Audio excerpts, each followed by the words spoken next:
Hi, I'm Hendrik Smith. Out in flyover country, it's a lot of fun to knock New York City. But truth of the matter is that New York is often the canary in the coal mine for the rest of us, as on the coronavirus and now on the 2020 elections. Because if you were like me watching the recent primary elections in New York City, you saw a mess. Thousands of ballots not counted. They got more than 400,000 absentee ballots, and initially, about 80,000 of them weren't counted. And what New York was showing us was the problem in the 2020 elections is not voter fraud, it's undercount.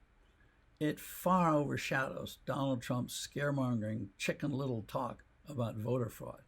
The real problem is not dead people voting illegally, it's live people voting legally and then not seeing their votes counted, getting disenfranchised because of what? Human error, administrative snafus, election boards that are underfunded and unprepared for the avalanche of mail voting caused by the coronavirus. In New York, for example, they got 10 times the number of absentee ballots this year that they did 4 years ago. And then there were a slew of errors. Voters made lots of mistakes themselves, didn't fill their ballots out properly, didn't sign the absentee ballot envelope in the proper way. Ballots missed the deadline. Some ballots, thousands, weren't even sent out early enough by the election board to give people time enough to get them back. And then there was odd little wrinkles like postmarks. Election laws require that mail-in ballots be postmarked on or before Election Day. Makes sense. So in New York, the election board sent out its absentee ballots with barcodes on the envelopes in order to verify the voters. Good idea. So when the votes came back in, the post office recognized the barcodes. It didn't bother to postmark the envelopes. And when the votes got to the election board, they couldn't be legally counted because they didn't have postmarks on them. Well, you can imagine New Yorkers were livid, and being New Yorkers, they immediately filed suit and went to court. And it did take a few weeks, but eventually a federal judge ruled that a bunch of those votes should be counted, even though they didn't have postmarks, because they got in time to the election board. And eventually New York was able to declare winners. The problem is all over the place. In Florida, something like 18,500 ballots didn't get counted. In Nevada, nearly 7,000. In Wisconsin, thousands more. Pennsylvania, North Carolina, Minnesota, the list goes on. NPR reported that even without New York, something like 65,000 votes didn't get counted because the voters missed the absentee ballot deadlines. Important to remember, and some of those deadlines come a week or so before the election day.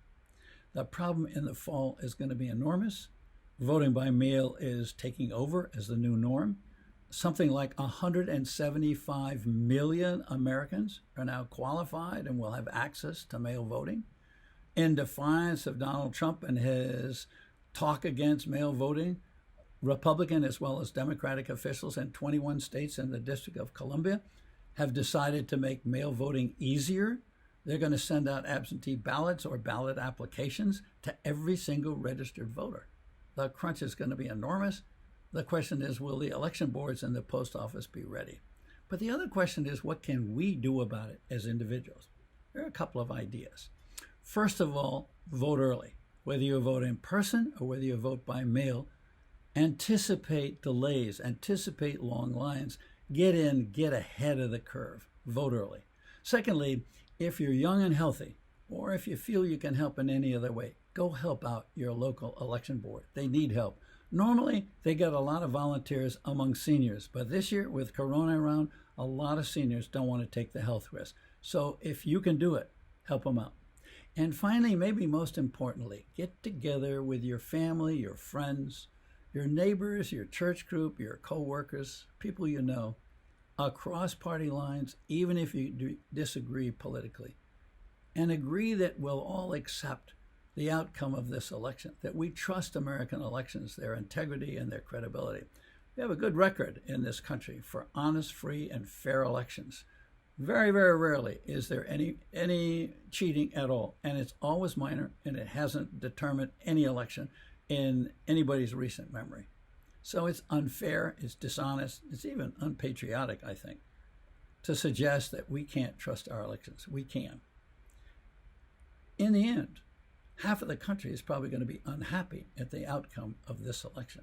So we have to agree in advance that losers as well as winners, whoever we are, will accept the elections. Look what Al Gore did. He gave us a model in 2000. He was the Democratic presidential nominee. He lost the entire election by a few hundred hanging chad votes in Florida, and he took it like a man. He accepted the Supreme Court's decision.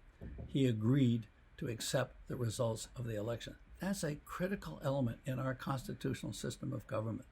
A tough campaign, a fair vote, letting the courts decide any disputes, and then moving on peacefully to the next 4 years with the losers and the winners accepting the results together. That's something we need to unite on now, long before the ballots are cast and counted. Thank you.